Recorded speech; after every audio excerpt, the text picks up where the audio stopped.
జగన్మోహన్ రెడ్డి గారి హయాంలో ఏవో మద్యం అమ్మకాల్లో గోల్మాల్ జరిగాయి అని, ఏదో భారీగా డబ్బు చేతులు మారింది అని, దానికోసం ఏసీబీ వాళ్ళు విచారణ చేస్తూ ఉన్నారు. ఈ క్రమంలో ఎక్కడైనా ఏ విచారణ సంస్థ అయినా ఎవరినైనా విచారణకు పిలిచినప్పుడు కానీ, లేదా అరెస్టు చేసి విచారించేటప్పుడు కానీ, అప్పటి వరకు వాళ్ళ దగ్గర ఉన్న సమాచారం, అదిగో మేము దీని మీద ఇంత విచారణ చేసాం, ప్రాథమిక ఆధారాలు లేకుండా ఇక్కడ ఈ డబ్బు గోల్మాల్ అయింది, ఇక్కడ ఈ డబ్బు చేతులు మారింది, చేతులు మారిన డబ్బు ఇక్కడ ఇన్వెస్ట్ చేశారు, లేకుంటే చేతులు మారిన డబ్బు ఎట్లా చేశారు, అయితే ఇట్లా అట్లీస్ట్ డబ్బు చేతులు మారింది అనేంతవరకు అయినా ప్రాథమిక ఆధారాలను సేకరిస్తారు. దాన్ని విచారణ ఎవరినైతే విచారిస్తున్నారో వాళ్ళ ముందు పెట్టి అడగాలి, జనరల్ ప్రొసీజర్. కానీ మిథున్ రెడ్డి గారిని విచారణకు పిలిచినప్పుడైనా, రాజ్ కసిరెడ్డిని అరెస్ట్ చేసి ఆయన విచారించారు అన్నప్పుడైనా, ఇంకొకరిని అరెస్ట్ చేసి విచారించారు అన్నప్పుడైనా, వాళ్ళు ఏం ప్రశ్న అడిగారు, వీళ్ళు ఏం సమాధానం చెప్పారు అని తెలుగుదేశం పార్టీ పత్రికల్లో మనం చూసినా కూడా, అదిగో మీరు సో అండ్ సో ప్లేస్లో మీరు కలిశారంటనే, సో అండ్ సో ప్లేస్ అంటే విజయసాయి రెడ్డి, ఆ డేట్ రోజు కలిశారంటనే, మీరు ఎందుకు కలిశారు, వీళ్ళ దగ్గర నుంచి డబ్బులు వచ్చాయంటనే, వాళ్ళ దగ్గర నుంచి డబ్బులు వచ్చాయంటనే. అంటే విజయసాయి రెడ్డి గారు ఏవైతే చెప్పారో అదే విషయాలనే వీళ్ళ ముందు పెట్టి విచారణ చేస్తూ ఉన్నారు.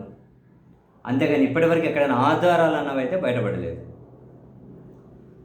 ఇదే కేసులో వాళ్ళ పత్రికలు, టీవీ ఛానళ్ళు ట్రయల్ నిర్వహిస్తూ ఉన్నాయి. యాంకర్ ప్లేస్లో ఉన్నాడేమో జడ్జు, అందులో పాల్గొనే మిగిలిన స్క్రిప్ట్ రైటర్లు, జూనియర్ ఆర్టిస్టులు ఉంటారు, వాళ్ళేమో ఇక న్యాయవాదులు. సో ఈ జడ్జే ఇక్కడ తీర్పులు ఇచ్చేస్తాడు, శిక్షగానే అమలు చేసేస్తాడు. మీడియా ట్రయల్ అంటారు దాన్ని. వీళ్ళని మీడియా అని కూడా అనలేం కాబట్టి ఇది ఒక దుర్మార్గమైనటువంటి గ్రూప్. ట్రయల్ నిర్వహించేస్తూ ఉన్నారు. అంటే ఎవరిని ఎంత బద్నాం చేయాలో బద్నాం చేసి వదిలిపెట్టాలి. అంతకుమించి వీళ్ళేమీ తేల్చలేని సంగతి వాళ్ళకు కూడా తెలిసే ఉంటుందేమో. కానీ జనం మధ్య బద్నాం చేయాలి, ఎవరి పేర్లు కుదిరితే వాళ్ళ పేర్లు. తాజాగా జగన్ ముఖ్యమంత్రిగా ఉన్నప్పుడు కార్యదర్శిగా ఉన్న ధనంజయ రెడ్డి అయినా, జగన్ ఓఎస్డి కృష్ణమోహన్ రెడ్డి అయినా, మరొకరు గోవిందప్ప బాలాజీ అయినా సుప్రీంకోర్టులో వాళ్ళు పిటిషన్లు వేసి, ఆ పిటిషన్ల విచారణ సందర్భంగా తాజాగా వాళ్ళు చెప్పింది ఒకటే, అసలు ఆ ఏపీ బెవరేజెస్ కార్పొరేషన్ పరిధిలో జరిగిన దానికి మాకు సంబంధం లేదు. అండ్ ఒకవేళ మా పాత్రకు సంబంధించి ఏసీబీ దగ్గర ఏమైనా ఆధారాలు ఉన్నాయనుకుందాం, మేము ఎట్లా చెరిపేస్తాం వాటిని? వాళ్ళ దగ్గరే ఉంటాయి కదా. మమ్మల్ని అరెస్ట్ చేయాలన్న ఆలోచన కేవలం మా స్థాయిని తగ్గించి మా ప్రతిష్టను దెబ్బతీయాలని, వాళ్ళ మీడియాలలో కథనాలు కూడా పూర్తిగా మా స్థాయిని తగ్గించి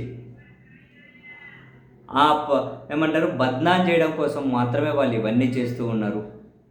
అంతకుమించి ఇందులో వేరే కోణం లేనే లేదు. ఇందులో ఎటువంటి అక్రమాలు జరగలేదని ఇప్పటికే కొన్ని సంస్థలు కూడా, కాంపిటీషన్ కమిషన్ ఆఫ్ ఇండియా అని చెప్పి వీళ్ళు కూడా ప్రకటించి ఉన్నారు. కేవలం బద్నాం చేయాలి, వాళ్ళ మీడియా ఇదే పని చేస్తూ ఉంది. ఈ కేసుల్లో మాకు అరెస్ట్ చేయకుండా రక్షణ కల్పించండి అని చెప్పి అడిగినప్పుడు సుప్రీంకోర్టు చెప్పింది, మామూలుగా అయితే ఇదే విషయం ఇప్పుడు ఏపీ హైకోర్టు పరిధిలో కూడా ఉంది, మీరు కింద తేల్చుకొని తర్వాత రండి అంటారు. కానీ సుప్రీంకోర్టు ఆంధ్రప్రదేశ్ హైకోర్టుని ఈ నెల 7వ తేదీన దీని మీద విచారణ జరపండి, ఆలస్యం చేయకుండా ఈ నెల 7న విచారణ జరపమని చెప్పారు. తదుపరి విచారణ ఈ నెల 8వ తేదీకి వాయిదా వేశారు. మీరు చూడండి, మొత్తం మీడియా ట్రైలే, వీళ్ళే తీర్పులు. అఫ్కోర్స్ జగన్మోహన్ రెడ్డి గారి విషయంలో ఆయన రాజకీయాల్లోకి వచ్చిన దగ్గర నుంచి దాదాపు 2019 నుండి, అండ్ 9 నుంచి అనే కంటే కూడా ఇంకా ఆ తర్వాత పతాక స్థాయికి పోయింది. ఆయన కాంగ్రెస్ పార్టీ నుంచి బయటకు వచ్చి సొంతంగా పార్టీ పెట్టిన దగ్గర నుంచి ఆయన మీద మీడియా ట్రయల్ అనేది కాదు, ఇది కూడా ఒక రకమైనటువంటి తీవ్రవాదమే. మానసికంగా హింసించి, క్యారెక్టర్ అసాసినేట్ చేసి దారుణంగా ఇప్పటి వరకు ఏదీ తేలింది లేదు. కానీ 15 ఏళ్ళ నుంచి ఆయన మీద ఈ ట్రయల్ నిర్వహిస్తూనే ఉన్నారు. ఈ కేసు కూడా అలాంటిదే. చేతిలో పత్రికలు, టీవీ ఛానళ్ళు ఉంటే ఏ స్థాయి వరకు అయినా కూడా వెళ్ళి అసాసినేషన్కి సిద్ధపడితే మీడియా ఈ విధంగా ట్రయల్ నిర్వహిస్తూ ఉంటే న్యాయస్థానాలు ఇటువంటి వాళ్ళ మీద చర్యలు తీసుకోకపోతే, స్ట్రిక్ట్గా చెప్పకపోతే ఇంకా మనం ఏం మాట్లాడుకున్నాం?